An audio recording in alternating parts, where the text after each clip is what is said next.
স্টুডেন্টরা আমাকে একটা প্রশ্ন করে যে ভাই আমরা পড়াশোনায় অনেক বেশি নিয়মিত হতে পারতেছি না, একদিন পড়ি 10 দিন খবর থাকে না, কিংবা 2 দিন পড়ি তারপরে 15 দিন খবর থাকে না, একটা অধ্যায় শেষ করলে পরে আবার খবর থাকে না। মানে এইরকম একটা অনিয়মের ভিতরে প্রায় অনেক স্টুডেন্ট যায়, এটার ভিতরে মোস্ট অফ দ্য স্টুডেন্ট এরকম একটা অনিয়মের ভিতর দিয়ে তাদের এইচএসসি লাইফটা কাটাই দেয়। এখন এইটার পিছনে আসলে মেইন রিজনটা কি? এটার পিছনে আসলে মেইন রিজনটা হচ্ছে ভাইয়া তুমি নিজে দায়ী এটার জন্য। কারণ হচ্ছে তুমি তোমার লাইফের প্রতি সিরিয়াস না, তুমি কি করবা কি না করবা তোমার লাইফের নিয়ে কোনো গোল নাই। তোমার গোল থাকলো মনে মনে, হ্যাঁ, ওই যে আশেপাশে থেকে শুনে তুমি গোল নির্ধারণ করো, তোমার নিজের ব্যক্তিগত কোনো গোল নাই। এখন এইটার গোল না থাকার পিছনে আরেকটা কারণ হচ্ছে তোমার ব্যক্তিগত লাইফে তুমি অনেক বেশি উচ্ছৃঙ্খল।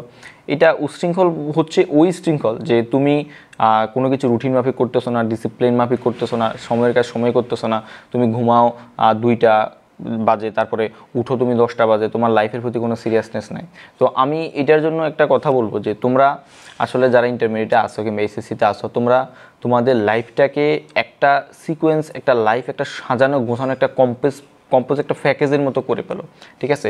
যে সকালে উঠবা, তারপরে সকালে উঠে কিছুক্ষণ হাঁটলা, হ্যাঁ, মাইন্ড ফ্রেশ থাকলো। তোমাদের আসলে এই বয়সে ইন্টারমিডিয়েট লাইফে যেই পরিমাণ পড়াশোনা, সত্যি কথা বলতে কি এই পরিমাণ পড়াশোনার ভিতর দিয়ে তুমি অন্য কিছু প্রেশার নেওয়ার মতো তোমার আসলে হয়ে থাকে না। তুমি রিলস দেখো, তুমি গেমস খেলো, তুমি এখানে যাও সেখানে যাও, ঘোরাঘুরি করো। আসলে ইন্টারমিডিয়েটে আসলে পড়াশোনা ছাড়া অন্য আদার্স প্রেশার একজন স্টুডেন্টের কাছে এটা অনেক বেশি প্রেশার হয়ে যায়। তো আমি যেটা বলবো যে তোমরা আসলে এটার জন্য প্রধান রিজন হচ্ছে তোমরা রাত জাগা বন্ধ করবা। সেটা হচ্ছে সকালবেলা উঠার একটু ট্রাই করবা, সকালবেলা উঠে একটু মাইন্ড ফ্রেশ করে হাঁটবা, একটু পরিবেশ থেকে প্রকৃতি থেকে একটু হেঁটে আসবা, তোমার মনটা একটু ভালো লাগবে, দেখবা তোমার পুরো দিনটা একটু মানে ভালো যাবে। এটা তুমি বিলিভ করা না করো, তুমি কয়েকটা দিন মানো, তুমি সপ্তাহখানেক মানো, তারপর আমাকে এই ভিডিওতে এসে তুমি কমেন্ট করে বলে যে ভাইয়া না আপনার কথা শুনে আমরা মোটামুটি এটা মেনটেন করার ট্রাই করছি। এখন এটা হইলে হবে কি, তোমার লাইফের প্রতি তোমার একটা সিরিয়াসনেস আসবে। তুমি সকালে উঠতেছো মানে তোমার একটা দায়বদ্ধতা, দেখো তোমার একটা দিন তুমি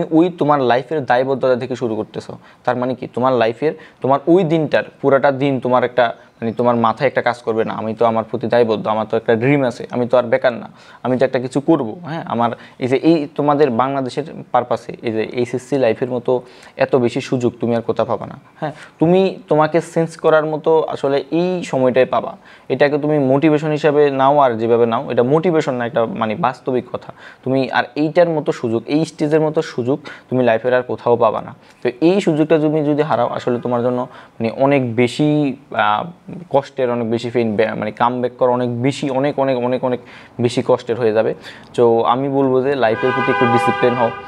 তোমার যদি আসলে পড়াশোনার লাইফের বাইরে যদি তোমার যে ব্যক্তিগত লাইফ আছে, ওই ব্যক্তিগত লাইফে যদি তুমি একটু ডিসিপ্লিন আনতে পারো, তাহলে কিন্তু তোমার জন্য কি হবে, তুমি ওই ডিসিপ্লিনের মাঝে তোমার পড়াশোনাটাকে মেনটেন করে নিতে পারবা, ঠিক আছে? তো আমি বলবো যে তোমার নিজের লাইফের প্রতি আগে সচেতন হও। সকালবেলা উঠে তারপরে একটু হাঁটে আসো, ফ্রেশ হও, হ্যাঁ, নিজে একটা রুটিন করে কীভাবে পড়বা, পুরা দিনের কাজটা তুমি একটা পুরা দিনে কী করবা এটা তুমি আগের দিন একটা সাজাই পেলো, আগের দিন রাতে ঘুমানোর আগে, তাহলে তোমার একটা মানে দায়বদ্ধ থাকবে যে আমি এটা করবো, ঠিক আছে? তো এই কাজগুলো যদি করো আশা করি তোমাদের জন্য বেশি কঠিন হয়ে যাবে না। আর মোবাইল স্ক্রলিং এগুলো একদমই রেখে দাও। তো মানে এই সিম্পল কাজগুলো করলে আর যারা আসলে সাকসেস হয় এরা কিন্তু অনেক বেশি তোমার থেকে ডিফারেন্স না, ওরও মানুষ তোমরা মানুষ, ওরা এগুলো একটু ডিসিপ্লিনভাবে করে, ওই জন্য ওরা একটু তোমার থেকে আগায় থাকে, ঠিক আছে?